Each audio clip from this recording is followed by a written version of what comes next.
Irmãos e irmãs, celebrar a solenidade do apóstolo São Pedro, do apóstolo São Paulo, é meditar sobre a igreja, rezar pela igreja.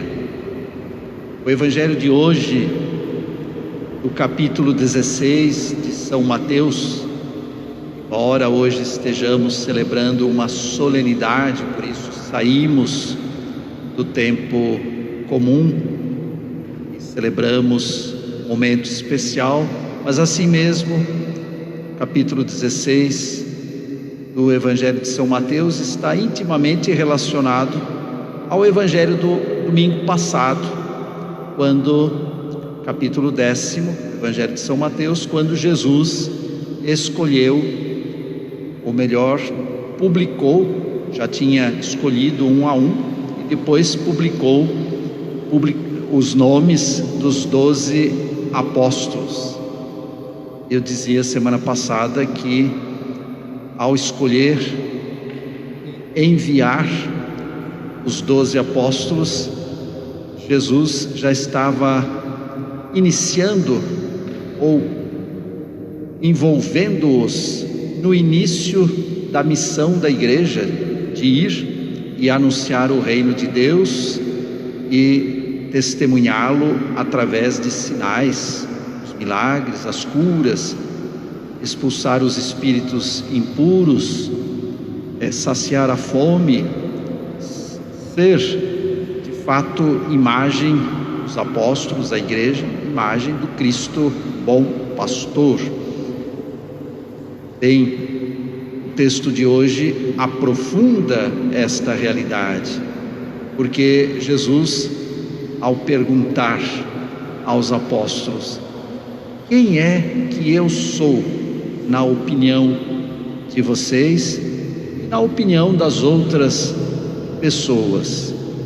Ao perguntar e ao ouvir a resposta de São Pedro, ele dá mais um passo na consolidação da igreja e da sua missão, porque a resposta de São Pedro, que segundo Jesus, o apóstolo deu não por si, mas pela inspiração do alto, do próprio Pai, esta resposta está na base da nossa profissão de fé, da profissão de fé da igreja.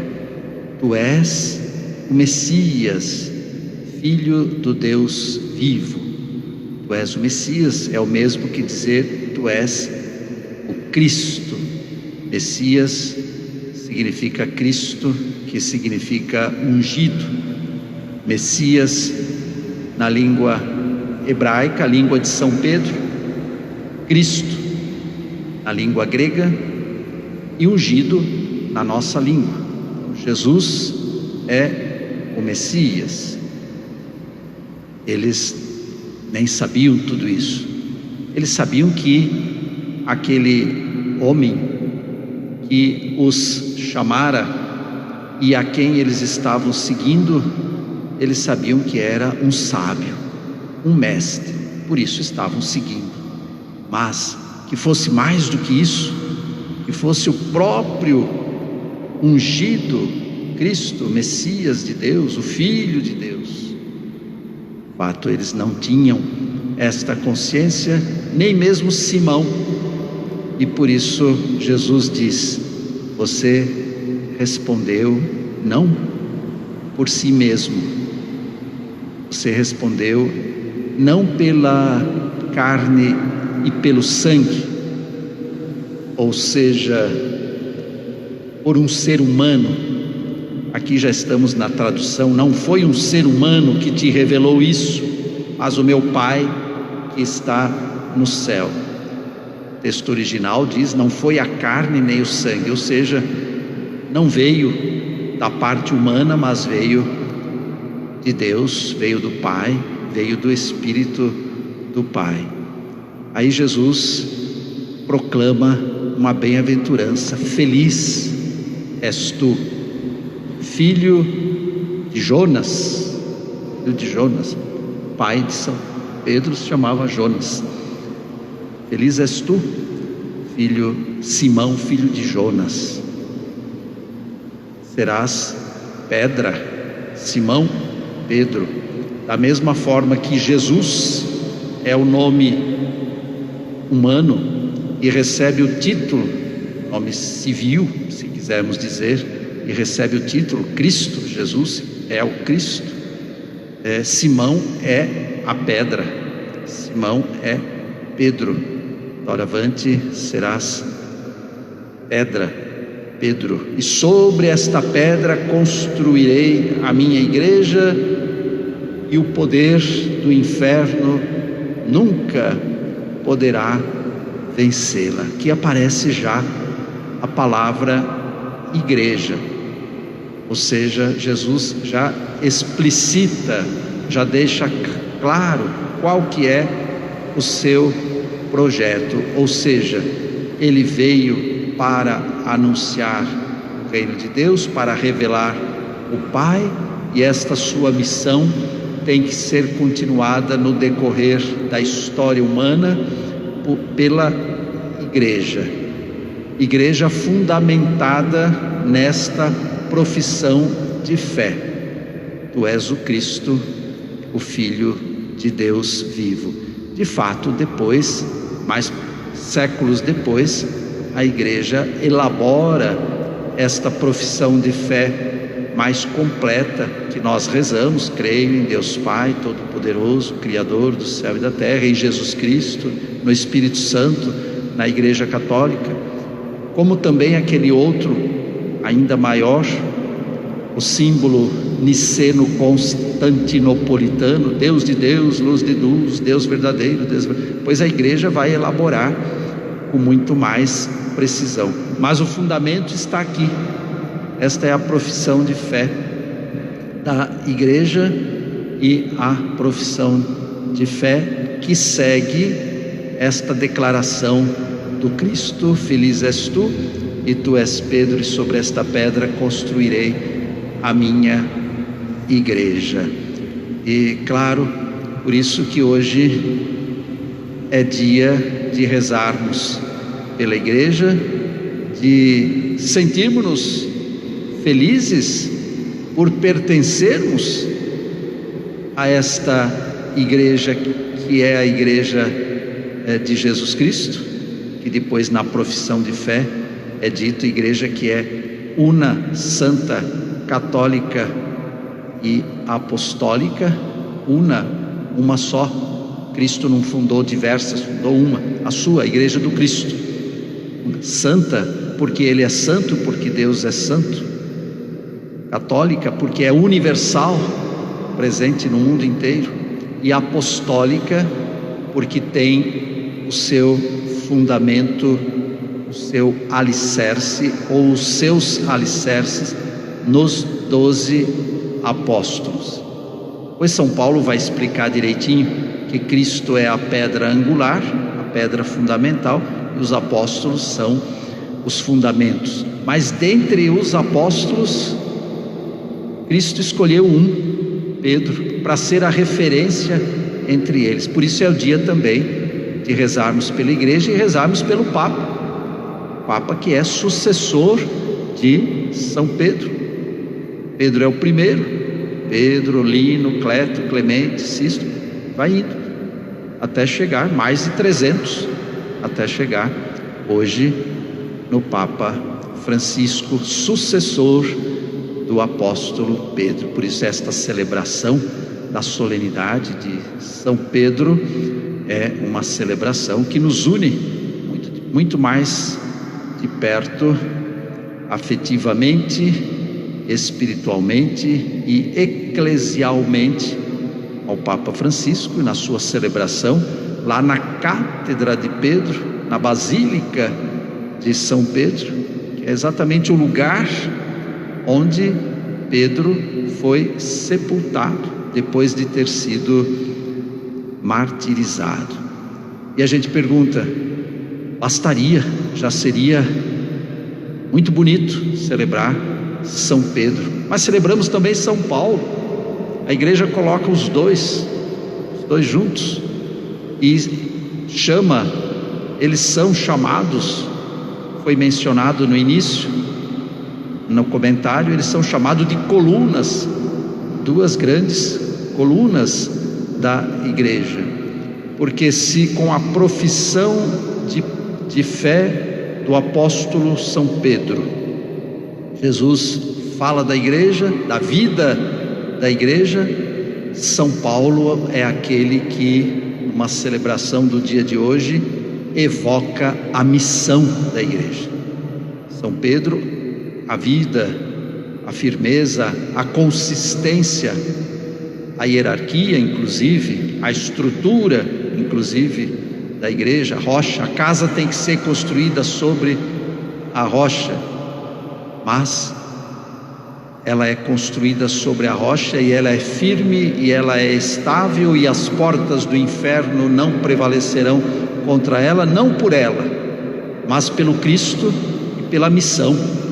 E São Paulo é o maior, legítimo representante da missão da igreja, porque, por assim dizer, o primeiro e referencial grande missionário, ele que veio depois, que não faz parte dos 12, mas os 12 foram só os primeiros apóstolos. Outros sucessores de São Pedro e outros sucessores dos apóstolos foram surgindo, claro, de uma geração após outra. Paulo já pertence a uma segunda geração. Pedro, com os 12 apóstolos, seguiu o Cristo no seu ministério terrestre. Paulo se encontra com Cristo depois da ressurreição, ou seja, se encontra com Cristo ressuscitado, quando se converte, se une aos apóstolos, e com Pedro, como que num abraço, há uma figura, uma representação dos dois que se abraçam, seguem a missão e seguem-na até o martírio. Os dois são martirizados em Roma, por isso Roma se tornou a sede, a referência para a nossa igreja, para a igreja do Cristo.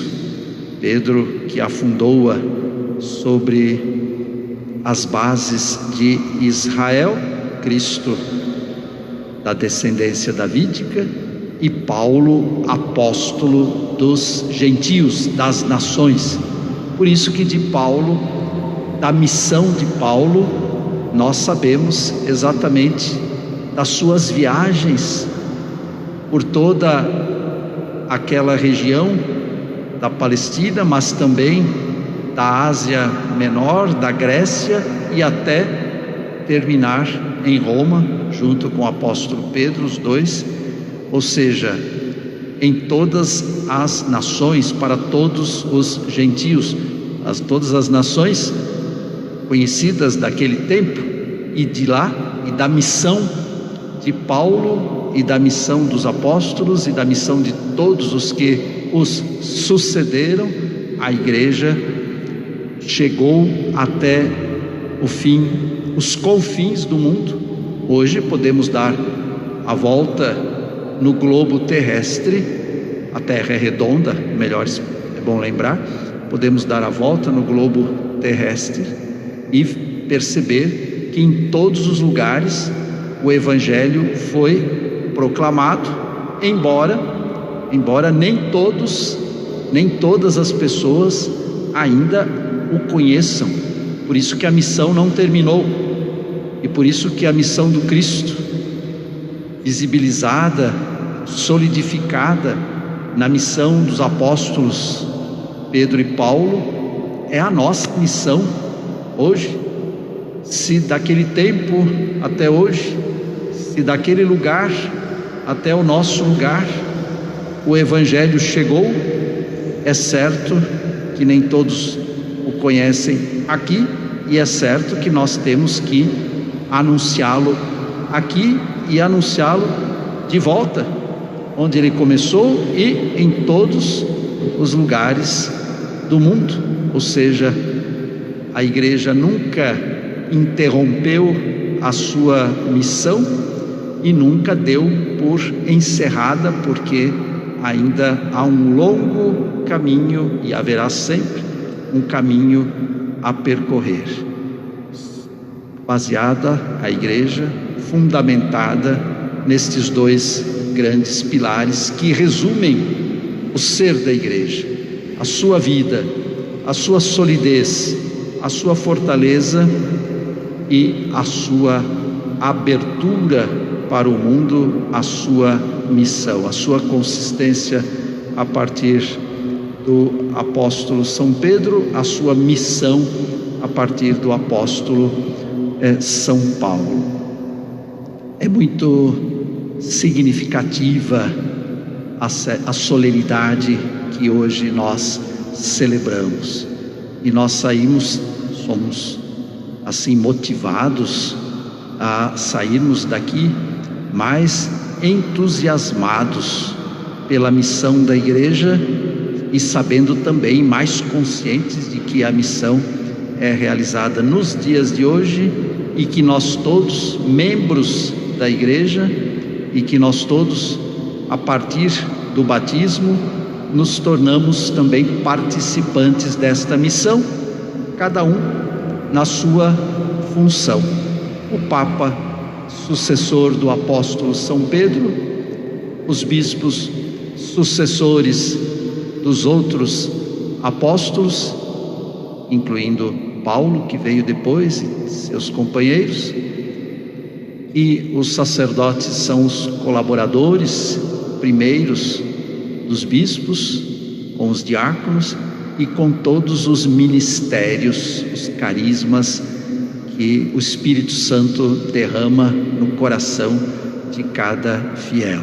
Por isso, este roteiro seguido por estes dois grandes apóstolos seja também o roteiro da nossa vida e da nossa missão na igreja. Que roteiro é esse?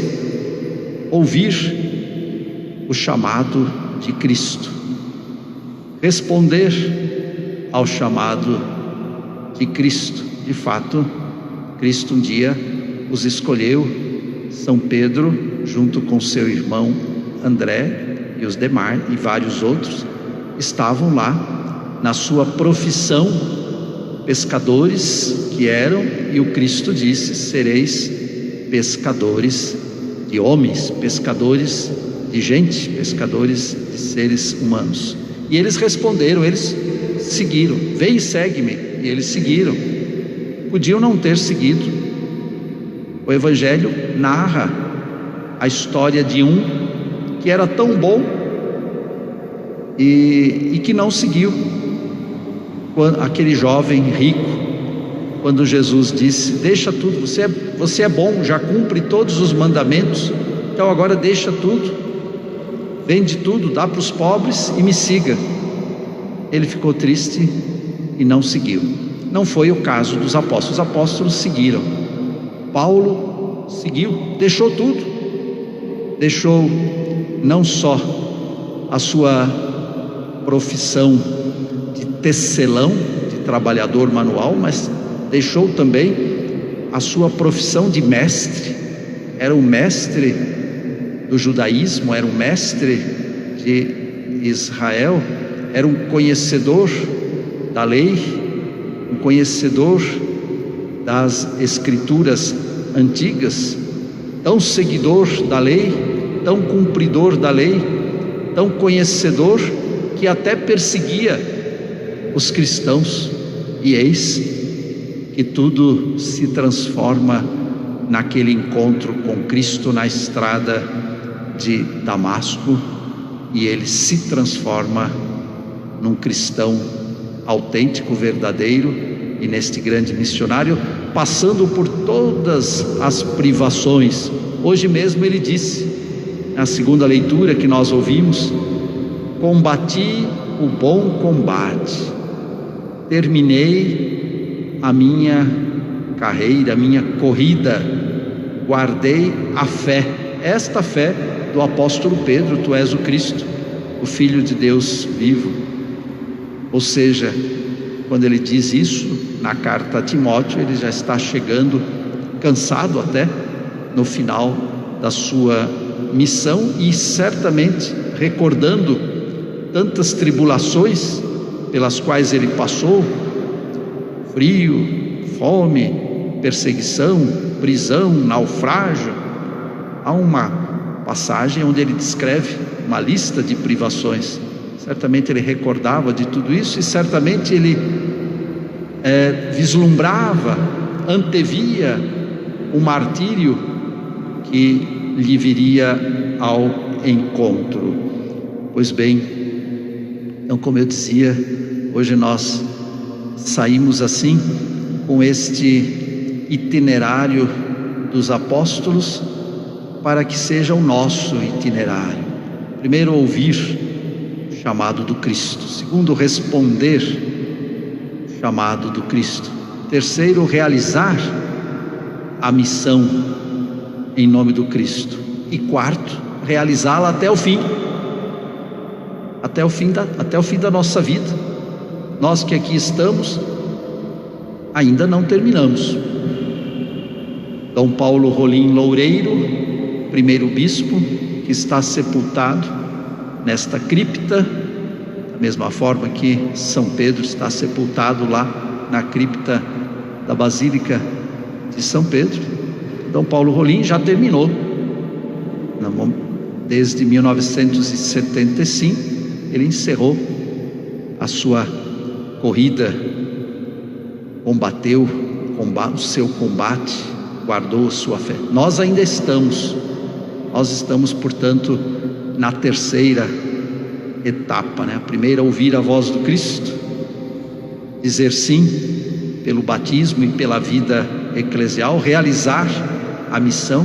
É aqui que nós estamos, e pedindo a força de Deus, pedindo a intercessão destes apóstolos para levar esta missão até o fim, custe o que custar, como fizeram, como testemunharam esses dois apóstolos, Pedro e Paulo. Amém.